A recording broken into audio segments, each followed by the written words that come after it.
Hey guys, Mag from the Rainforest Exhibit, and thank you for coming to vlog number 10. This is going to be called The Build, and this is the montage of video that I shot from basically the beginning, from when the Rainforest Exhibit behind me was actually coming through the door. We put it on some wooden stands and then slowly, incrementally picked it up to the level of the stand and then slipped it over because it was way too heavy for even 4 or 5 guys to lift. It was really heavy.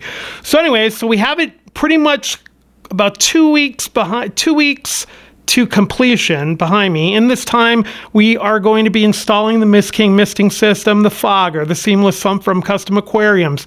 We're going to be installing more lighting. We have the bromeliads from bromeliad.com that we have now. We had 34, now we have over 60 because they've all grown pups and runners in the grow tent. If you saw a few videos back, you'll know what that's all about. We have the ABG mix that we have made with the supplies from Acadian Supply and their suppliers, which will be down in the description. The high density foam that we received from Donna USA, they helped us out a bunch there. We have water plants coming from tropica.com, and we have a bunch of supplies coming from them. We haven't talked too much about it yet because we were still talking to them about it, but those should be coming shortly, as well as we have a supplier for poison dart frogs, and some tree frogs and some other things that we're going to get pretty soon.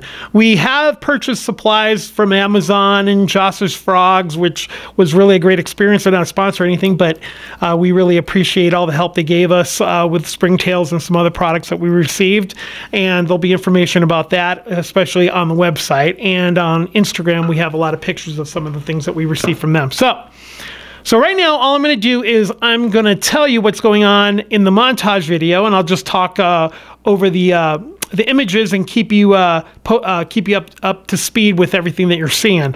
So we're going to start that right about now. Okay, so what you're looking at here is the risers that we use to lift up the Rainforest Exhibit up to the stand level so we could slide it back. And this was the only way I could figure out how to actually do that. It was really difficult to lift it. This is, I'm just showing you all the stuff they sent with some of the suction cups that we actually put on the side to move it around and shift it around and actually lift it as much as we could lift it. It was really heavy. It is really heavy. There's a stand and the canopy. That was the H2 overflow for the seamless sump. And I'm just going over the tank, the ventilation holes, and that's the tank, the enclosure right there. The Amphibious Aquarium that we received from them on the stand after we finally got into place. Here I'm testing some LED lighting that I put installed so we could see what we're doing with the seamless sump that you're looking at right there. It's actually a really nice filtration system.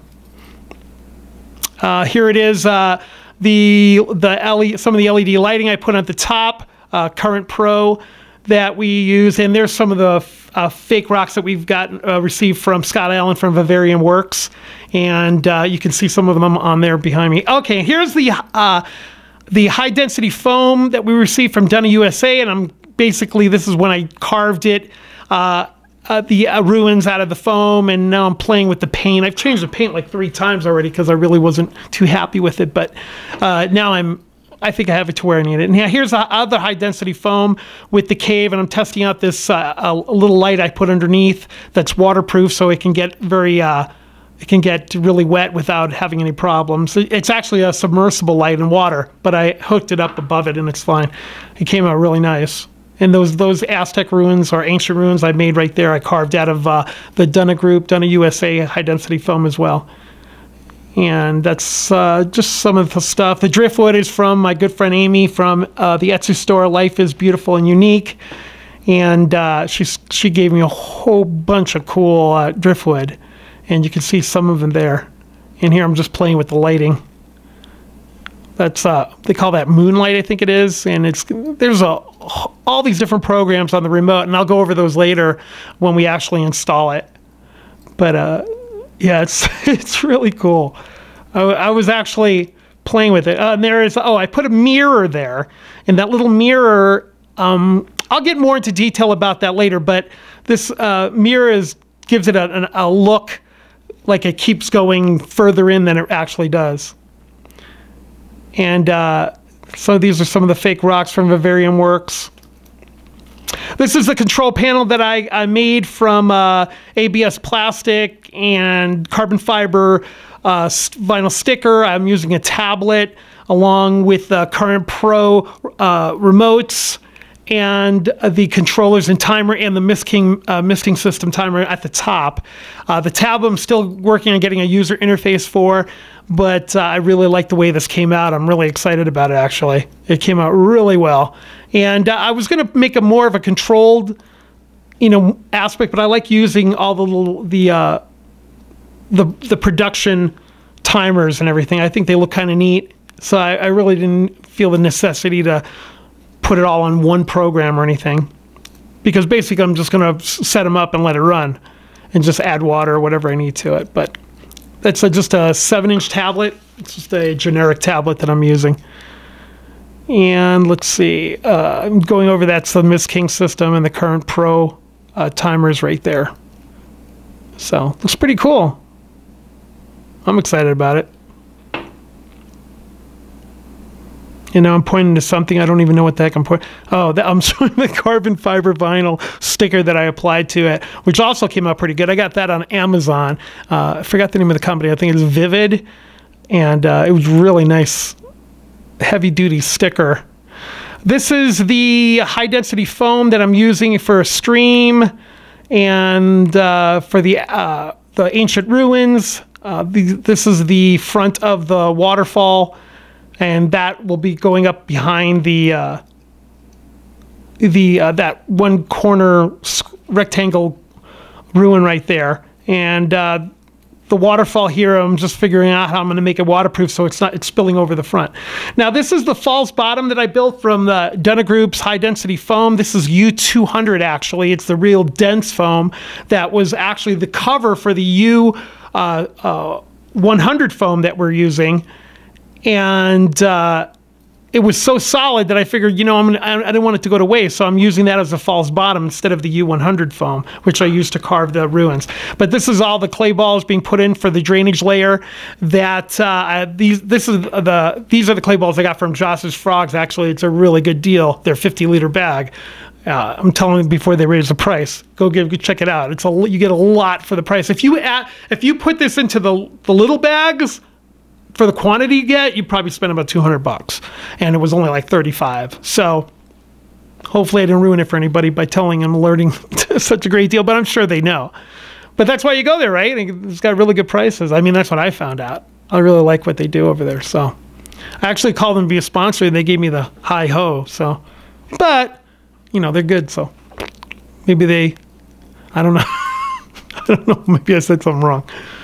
But here, I'm just showing you that I put some of this plastic foam in areas that I want to keep an eye on. I'm like cutting a little area from the black paint and the stickers so that I could see the levels of the drain water, so I know when to turn on the wet dry vac drainage system that I actually built for this, which I think I show in this. I might show it. I think I do. And this is just me putting in the clay balls for the drainage under the land area of the Rainforest Exhibit. And it was a little tougher than I thought it would be. All the little balls kept running all over the place, rolling everywhere. And I didn't want any of them to stay on the top, because that would make all the you'll see coming up those brown tiles, or those, I don't know, brown or maroon tiles, plastic tiles that needed to be on a flat surface, and they're directly under all the land area, which allows about a ½ inch area for the water to get to the drain holes. Now, if I would have put the foam right on top, I mean, it wouldn't have as much surface to drain out. It would have to build up area and then drip somewhere else, which I didn't want. I wanted it all to go wherever the water's coming off, or from the mist or the fog or runoff from the stream, whatever. It goes right into the drainage layer, right down to the sump, the wet dry vac inlet tubes that I built, and so I can suck it out if I need to with the wet dry vac. Not me personally. So, you know what I mean. I hope. I'm using a wet dry vac to, okay. Anyways, oh, and there's the rocks unpainted from Vivarium Works. Scott Allen's a great guy. He makes some of the coolest rocks I've seen. And we made a deal for these, and they worked out perfect. I have just enough to do what I needed to do. I should have gotten more, I think, bigger ones, but I probably really didn't really need them, because if you look, it looks pretty good right there. But I think I could have made some even larger buttress areas sticking out and everything, but I'm happy with what I received. So here I'm holding part of the drain layer tile, the one I just pulled away. Oh, here I'm going for the Tiger Woods shot. Let's see if I make it. Here we go. Oh, ah. Hole in one. That was a nice shot. Anyway, all those little foam pieces are some of that's a U100 foam, the gray one, and the piece all the way to the left there is the U200 foam. It's really thick. You could press it all day long. You're not going to make a dent in it, but you can actually carve it, and I've used it actually for a lot of the structure. Although the U100, the gray one's strong enough to use for structure too, so it really didn't matter. But I had it, so I figured instead of using wasting the other foam, I would use that since it was just used for covering. And that's it about that. I'm putting the clay balls in. Oh, this little hole there is actually the side hole for the drainage tube made of PVC underneath. I'll show you that later. I have some stills I'll probably edit in here. Oh, there I'm showing you the PVC there, 1/2-inch PVC that I made slots and holes in, which is attached to the wet dry vac to drain it all out. You can see inside, I might be able to see the tube underneath that's laying on the bottom. And that's just in case I need to get in there for any reason. I can actually fit a camera or hook or so. There it is there. Hook in there or something to clear it out or do something manually. It's big enough for a hand to get in. There's the tube there. Those holes are actually on the side, but there's actually slits directly underneath that are actually almost right to the top of the glass, about 1 millimeter higher than the glass. So that hole's actually on the side if the water got up to 1/2 inch to 1 inch, which if it did, it's no big deal. But I'm just showing you that I could drain out water even if it's only 1 centimeter from the glass. And here's cover the hole. Here's the plastic tile. Now you get a better look at it. The plastic tile system of the drainage layer that's directly under the high density foam from Donna USA that I carved, the rocks. This will be over the top of this. You'll see I'll put a weed barrier, but this allows for water to go directly from the surface right to the surface of the false bottom and through holes that I have drilled underneath and to the sides through the clay balls down to the drainage layer. So it basically has drainage from wastewater all the way across the surface of the ground above the false bottom, not like just little areas where the water would have to pool and then pour over into the area. Everything goes directly to the surface of the weed barrier and then drained down through the false bottom to the tube to be wet dry vac'd out. And that plastic stuff's great. I love it.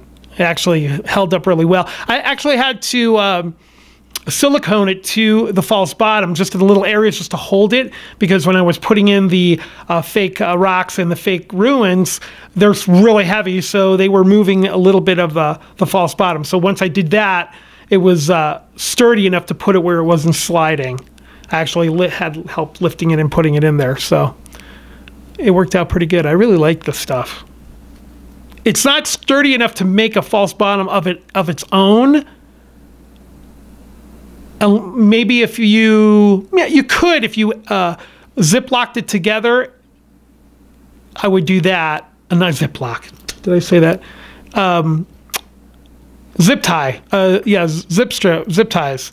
You could do that together and it would hold up, and then you could just put like PVC risers on it and it would be great.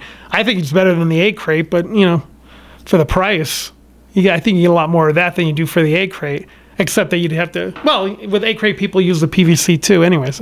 Anyway, so there's the cover. That rock I'm showing that I'm going to use that as a handle to lift up the sight glass. I actually put it on a riser so it's above the to the surface of the ABG, because right now the way I have it there it would be buried underneath the ABG mix. So I put it on like a 3-inch riser, so it's about a total of 4 or 5 inches high, with it including the rock. So it's, you can see where it is. I can move the soil around and then just pick it up and move it. And I'm that from that point on right now is just for the weed barrier. We'll go over that. I think and here it is. I'm measuring it out, making sure I use that PVC to push it all the way to the end so that there's a little bit of a curl.